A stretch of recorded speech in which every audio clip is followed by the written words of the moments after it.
Vem cá. Oi. Oi. Olha você aqui, ó.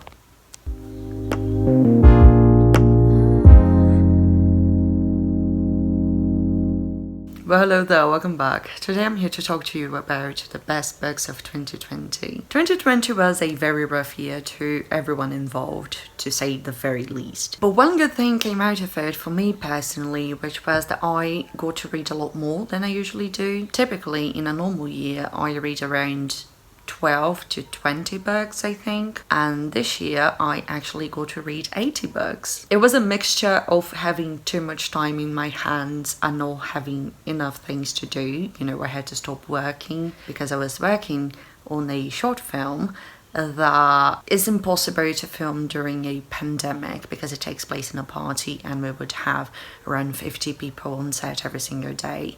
So, you know, a lot of time, not a lot to do. And since I'm very good at predicting what types of books I'm gonna like and what types of books I'm gonna dislike, I end up being very good at curating my reads, which basically means that I end up loving or just liking most of the books that I read. You know, it's very rare, I guess you could say, that I read like a one-star book, you know. However, some books definitely stood out to me this year. So I'm gonna tell you about my top 10 books of 2020. These were not books that were necessarily released in 2020, but books that I read in 2020. And they're not necessarily the best books, you know, objectively speaking. All of these books have flaws, but they were my favorite that I read this year. So we're gonna go with that. And they're not in any particular order. The first book I'm gonna talk about was one that I read earlier in 2020, and that is 3 by Hannah Moskowitz. It follows Talia, a teenage girl who just recently moved to a new city, and she starts having a crush on a boy, but this boy already has a girlfriend. Not all hope is lost though, because he and his girlfriend have a polyamorous relationship. This book was so fucking cute, and there are so many things that I love about it. First of all, there are just so many different families and family dynamics in this, and y'all know that I'm a sucker for that. Talia was raised by a single mother and it was always just the two of them. The reason they're moving to a different city is because they're gonna move into Talia's mom's fiance's house. That was a mouthful. They're gonna move in with her mom's fiance is what I mean. And Talia's actually very excited about it. She's very excited with the prospect of having more family and of having a father figure and of having a stepsister. She loves her mom and her stepdad is actually a very nice guy. And he has a daughter from a previous marriage that spends every other week in the house. I loved reading as Talia kind of learned to navigate this new territory in her life, as well as how every single one of them built their individual relationships with each other all throughout the book. It was so fascinating to follow them along in this journey every step of the way, because truth is, there's no instructions for this kind of thing. Like Talia and Dom, who was the stepfather, they don't really know yet the roles they play in each other's lives. They don't really know what the space they occupy in each other's lives is. And they don't really know the limits of the relationship, if that makes sense. Like, Talia never had a stepdad before and never had a stepdaughter before, so what does a stepdad do? What does a stepdaughter do? Does she have to obey him? Does he have to call her out and criticize her and, you know, give her orders? Does he have the power to do that? You know what I mean? All these little things that, you know, you just kind of have to figure out together as a family, you know, what works for you. And all these little things that are quite awkward at first, you know, while you two don't really know how they work. Talia also tries very hard to get closer to Alexis, who is Dom's daughter. She's 5 years old and she doesn't really like Talia all that much. And to make matters even more complicated, there's the other side of Alexis' family, you know, her mom's side, who isn't really Talia's family, but it kinda is because it's her stepsister's family and she will come in contact with them. And Alexis's, I don't really know how to say that, Alexis's What? Alexis's mom also has a stepson who's around Taylor's age, and they go to the same school and they kind of become friends. And Alexis actually likes her stepbrother, so Taylor keeps trying to figure out what it is that he does that makes Alexis like him, you know. I really loved reading about all that. And then there are the other two characters in this triad, who are Theo and his girlfriend Josie. Josie is one of my favorite characters, no doubt. She is a super smart chick who studies a lot, but she's also very cool and very no nonsense. And her parents are actually polyamorous too. And Theo is this very funny, sweet guy, and he's not really that close with his family. I loved their relationship, and I loved the way it evolved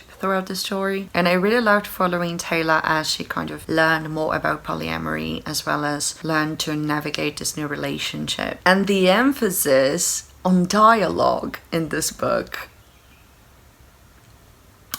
Perfection. The main character is always asking questions whenever she has a doubt about how something works. And the three of them always have conversations kind of setting boundaries and talking about how the relationship works and talking about their feelings. They talk about jealousy, sex, the different backgrounds, you know, family backgrounds they have, and how her relationship with Josie would work, for example. So, you know, amazing. We love characters who communicate in a relationship. I just really love how this book examines all the different ways you can love someone and all the different types of love, and how there's no one way to love, there's no one way to have a relationship, there's no one way to have a family. I loved seeing Taylor learning to navigate all the aforementioned relationships while at the same time trying to balance her new and her old friendships. Also, one of the characters has an abortion and another character doesn't want to have sex before marriage, and both of them are respected in their choices, and I really loved how those two things were explored in the novel. It was just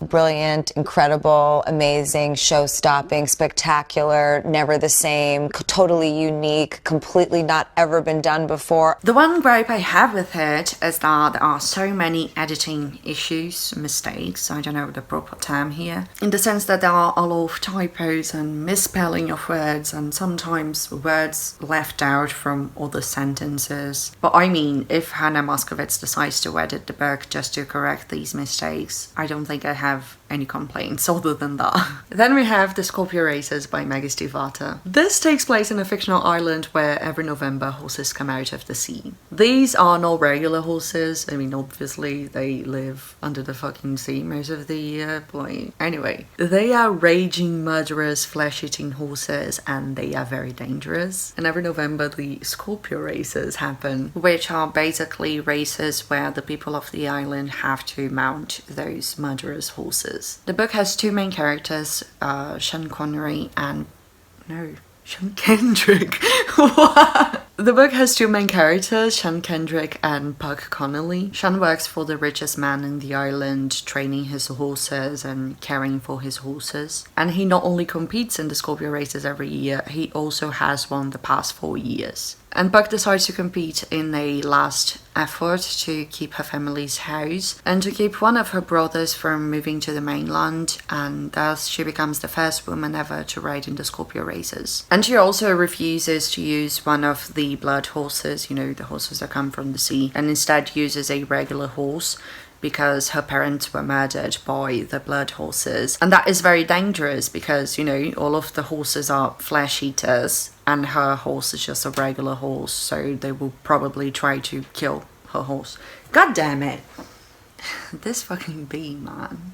Come on, get out. I read this for my vlog, but I read books by Scorpio authors, which I'll link up above in case you want to check it out. And I didn't like the first few chapters of the book. Like, I didn't hate them. It just took me a while to get into it, but when I did, I just absolutely fucking loved it. I know Maggie Stiefvater's writing isn't for everyone, but I personally love it, and I think it suits the story perfectly. It's whimsical and flowery and beautiful, but not in a way that makes it hard to understand. And it has this tone of familiarity to it, as if you too have known these people all your life and you too have lived in this island all your life. It's super angsty, but it's that type of angst that's a bit more grown up. And although the romance takes a backseat, it's still a very relevant relevant and integral part of the story. It's that teenage crush that slowly creeps up on you, and when you realize you're into deep already, and it's just so fucking cute. I love the lore, I love the story, the characters, the setting, the relationships between the characters, and especially the relationship and the genuine affection that the two main characters had for their respective horses. This book is just super atmospheric, and it really reminded me of the city I grew up in, so you know, I had a lot of childhood nostalgia tied to it for some reason, even though this was my first time reading it. And yeah, I really loved it. Next.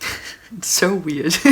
Next, From Scratch by Katrina Jackson. This is very short. It's a 150-page novella, and it follows 3 people who move to the town of Seaport, kind of looking for a new beginning. No, fresh start, that's what you call it. We have Mary, a failed academic who decides to try her hand as a small-town baker, and Santos and Knox, 2 former Marines who have been friends for years, and the 2 of them become part of the town's police force and fire department, respectively. And it follows the 3 of them as they decide to try having a polyamorous relationship. This was amazing. I love the characters, I love the relationship, and I really love the representation in it too. Mary is a fat black woman who owns her own business, and she is very unapologetically about being interested in the 2 guys and being attracted to the 2 of them and wanting to have a relationship with the 2 of them, which I love. Santos is Latinx. I'm not sure if he's Afro-Latinx or brown Latinx. I mean, his skin is described as light brown, so there's that. And the author has confirmed that he's pansexual, which, as a fellow pansexy,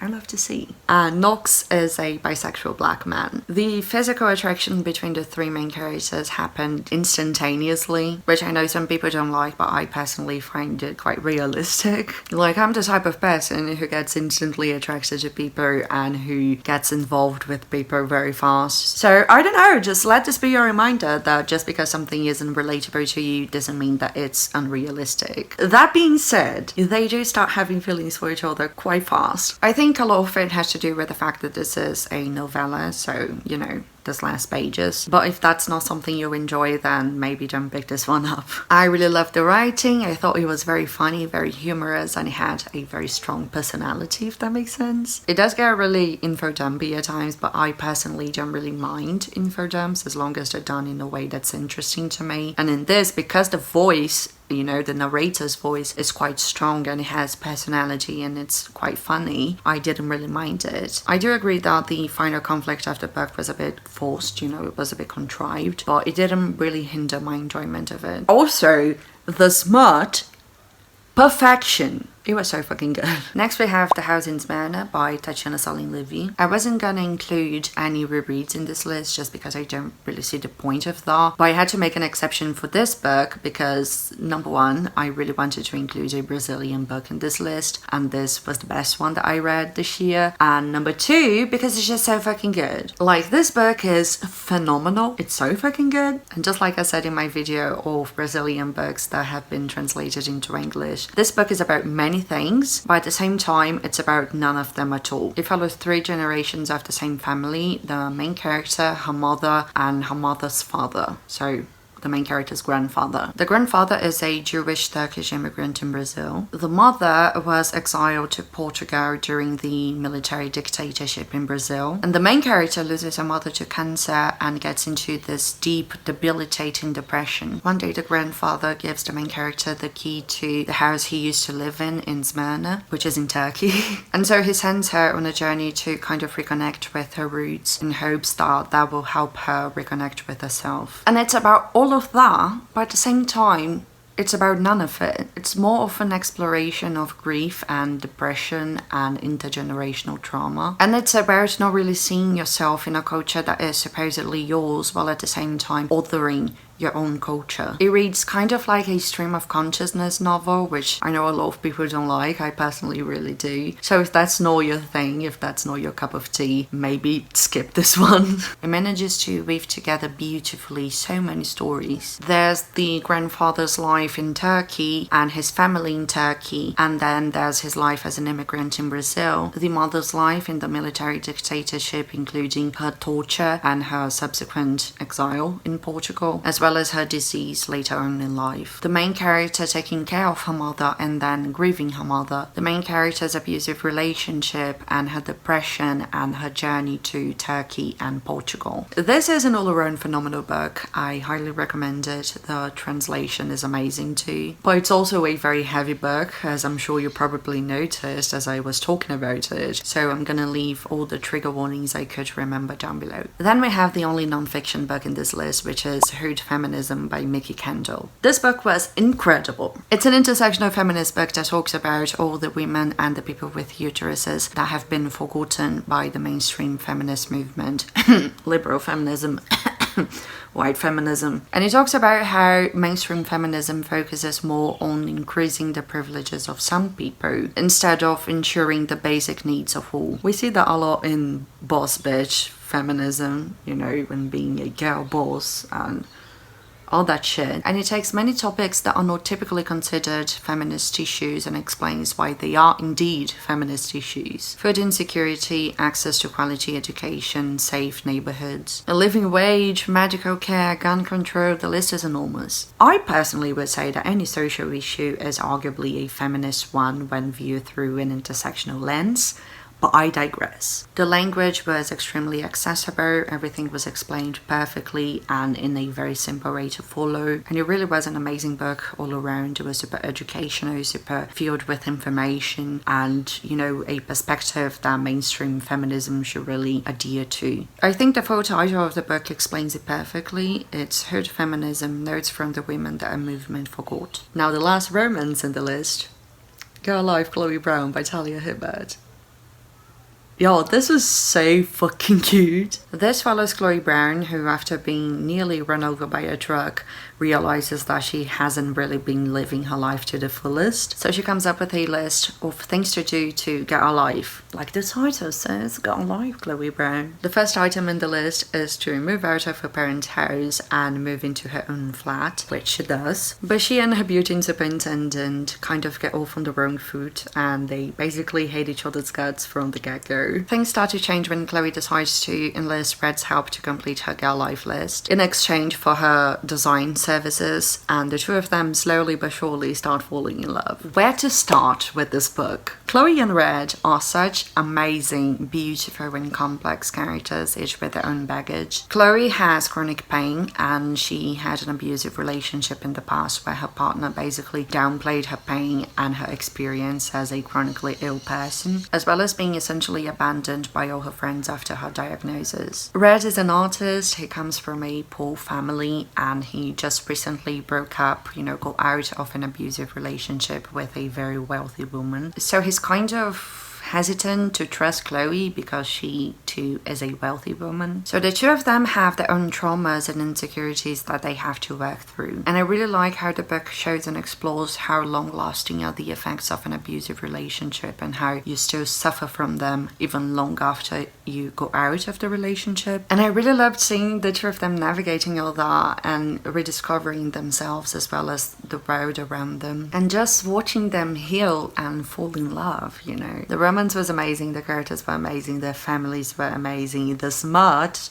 was amazing, the chronic pain representation, my god, was it amazing. In fact, the representation in general was very good. There are the different backgrounds and experiences of the two characters with abusive relationships, which both were very realistic and very well done. The subject was handled with care and was done in a very sensible manner. And Chloe was a fat, black, chronically ill woman. I loved Talia Hibbert's writing. It was so fucking funny. It had that witty British humor and it was so funny that I even laughed out loud a few times. Also, the book has a trigger warning page. We love to see it. The next book is one that I'm planning on rereading as soon as possible because I want to really delve into it. I want to take notes and analyze in order to make a video that's dedicated to it. It's a book I read in October and I still think about to this day, and that book is Mexican Gothic by Silvia Moreno Garcia.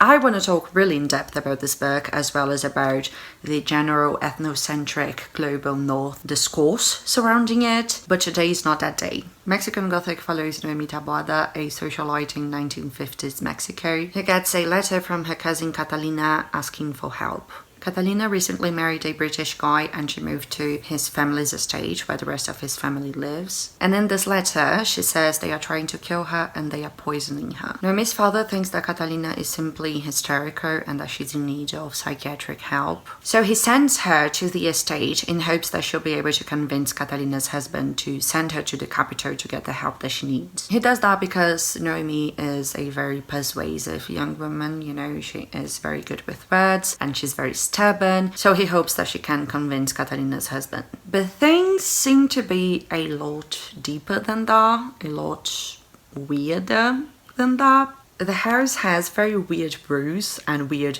things in general, like there's this mold that is all over the place. There's no electricity, you can't talk during meals, you can't smoke, you can't drink, you can't eat unhealthy, and you're only allowed to speak in English inside the house. In fact, say for one person, the entire family speaks only English. They don't know Spanish, which is particularly interesting because Spanish is also the language of a colonizer, you know. Spaniards are European too, you know, but still this family thinks of themselves as so above everyone else that they refuse to even learn the language of another colonizer, which I found quite interesting about it. And just to top it all off, the entire family is made up of racist white people who believe in eugenics. The atmosphere in this book is impeccable. There's this ever-present tension all throughout the novel. This subtle and eerie and slow type of horror, you know. Noemi is an amazing character, the writing is beautiful, and there's great commentary on colonization and racism and Latinidad. This is not a perfect book by any means, but it's a great one for sure. And now to the top 3. I know I said before that these were in no particular order, but the next 3 are definitely my top 3. Number 3 is The Poetics by Elizabeth Acevedo. This follows Xiomara, a teenage girl who's the daughter of Dominican immigrants in the US. It follows her as she comes of age, essentially. But more specifically, it's about her joining her school's poetry club and how that changed her life. Xiomara is a black Latinx girl growing up in a racist, xenophobic and misogynistic society, and she's just trying to make sense of the world around her and make sense of herself. And this book discusses so many topics and does it so beautifully. Sexism, racism, sexual harassment, sexuality, growing up in a traditional religious family, and many other things. But at its core, this book is about the power of words